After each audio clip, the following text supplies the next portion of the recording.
penggemar film yang tidak punya waktu buat nonton lama. Di sini, saya merangkum film-film kesukaan kalian menjadi hanya beberapa menit saja. Jadi, pastikan selalu mengikuti channel ini ya, agar kalian bisa terhibur dengan film-film panjang yang menghabiskan banyak waktu menjadi film berdurasi beberapa menit saja. Film ini menceritakan tentang dua orang laki-laki yang mendapatkan kekuatan super dari sesuatu yang tidak diketahui. Latar belakang dan watak dari dua orang ini menyebabkan kekuatan super ini berbeda aliran.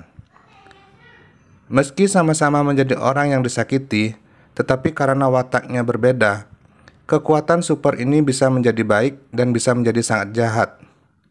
Yang satu dipergunakan untuk penyembuhan, yang satu digunakan untuk menghancurkan dan membunuh semua orang di Tokyo. Bagaimana alur ceritanya? Mari kita subscribe dulu.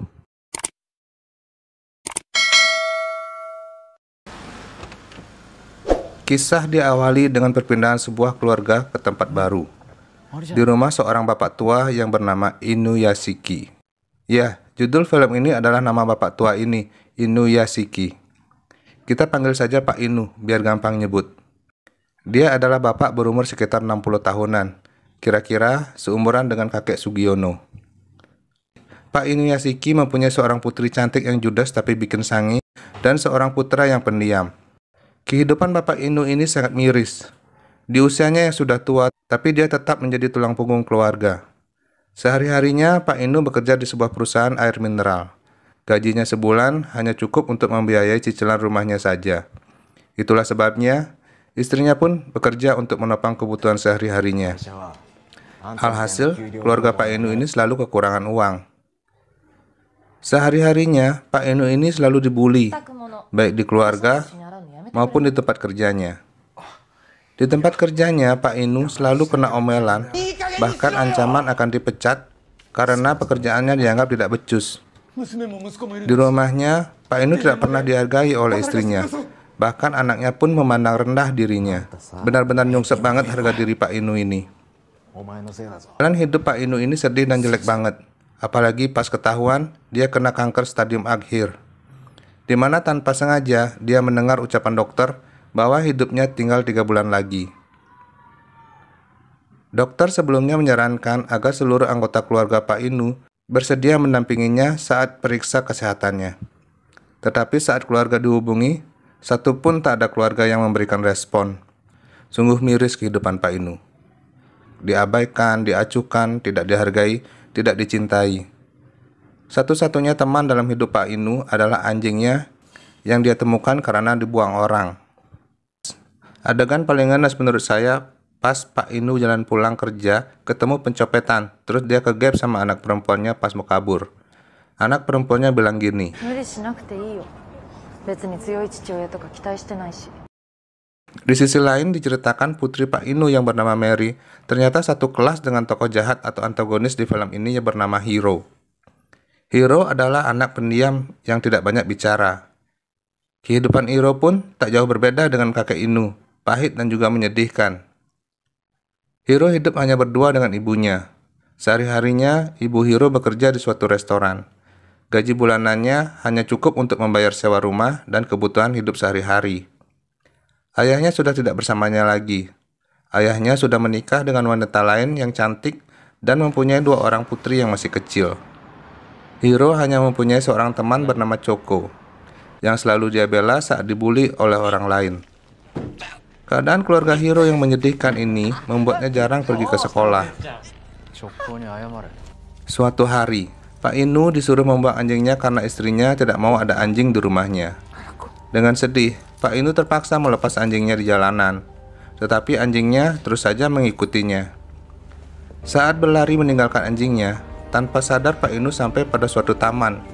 Di sana dia melihat seseorang yang tidak dikenalnya, yaitu Hiro yang sedang melamun.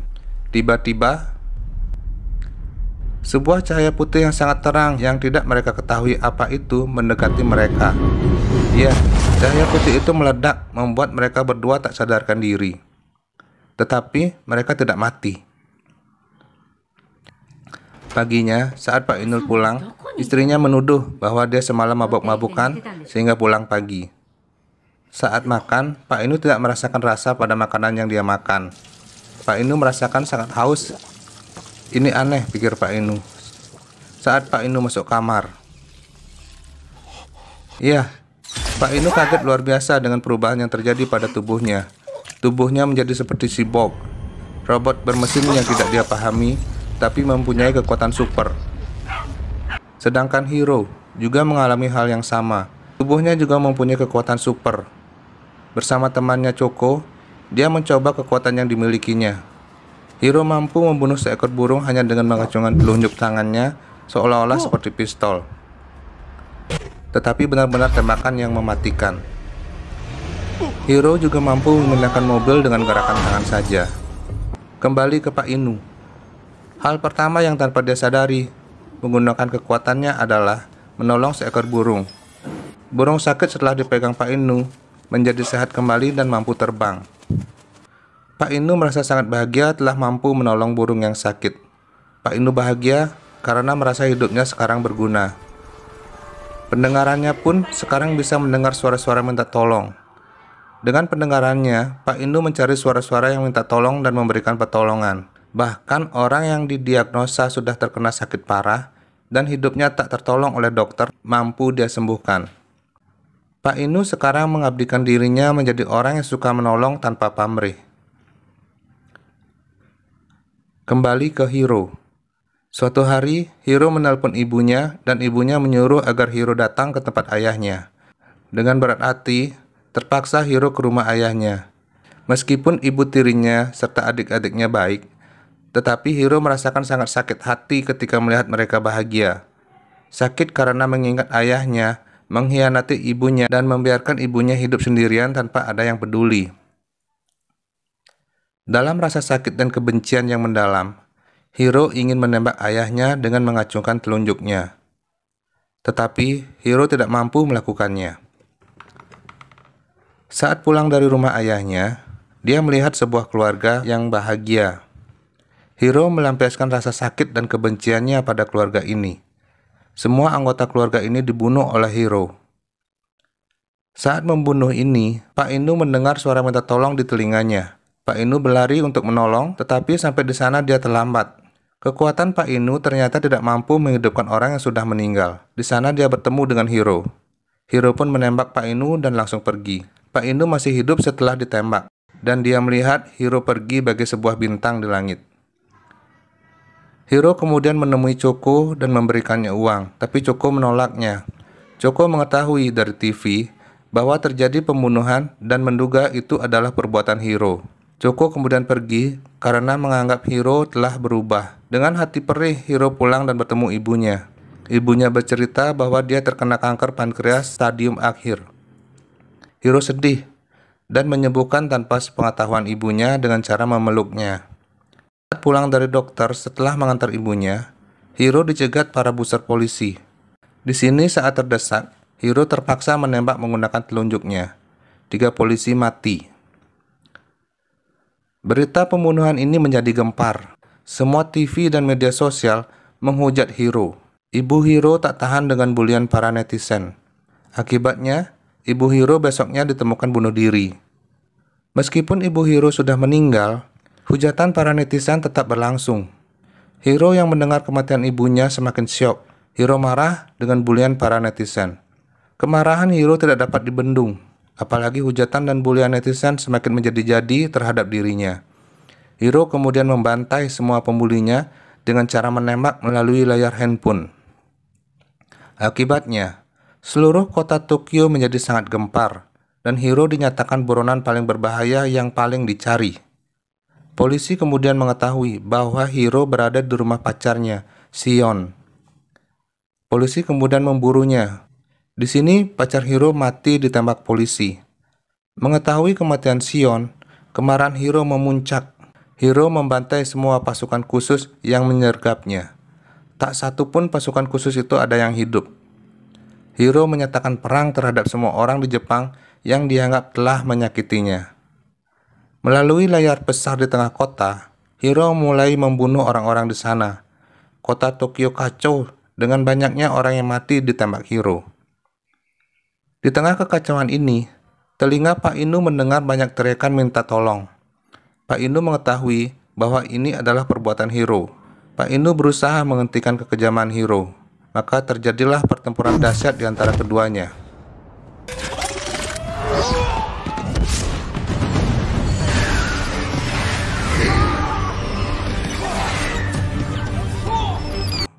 Pada suatu kesempatan, Pak Inu melesat ke angkasa. Di sini Pak Inu berhasil meledakkan Hiro.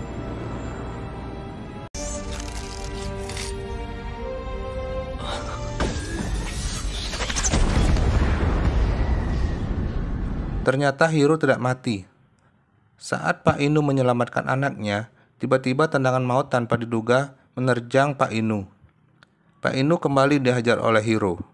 Kekejaman Hiro terhadap Pak Inu semakin menjadi ketika Hiro menjatuhkan anak Pak Inu dari gedung tinggi.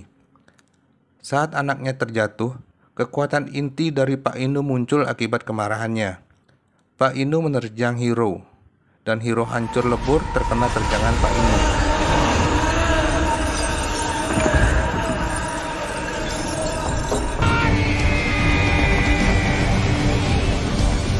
Setelah menyelamatkan anaknya, akhirnya si anak menyadari bahwa ayahnya adalah dewa penolongnya. Sikap kasar si anak kemudian menjadi hilang dan berbalik sangat menghormati ayahnya. Pak Inu akhirnya mendapatkan kepercayaan dan cinta dari anaknya, meski istrinya tidak tahu siapa sebenarnya dirinya. Ending yang menegangkan. Pesan dari film ini adalah, jangan membuli seseorang, baik itu secara langsung maupun dari media sosial. Karena kita tidak tahu apa latar belakang atau penyebabnya kenapa seseorang bisa berbuat jahat. Siapa tahu itu adalah perbuatan balas dendam akibat sakit hati karena ulah kita. Untuk itu, tetaplah berbuat baik agar orang lain tidak ada yang merasa tersakiti. Sekian dulu dari saya. Tetap ikuti channel ini untuk mendapatkan film-film menarik lainnya.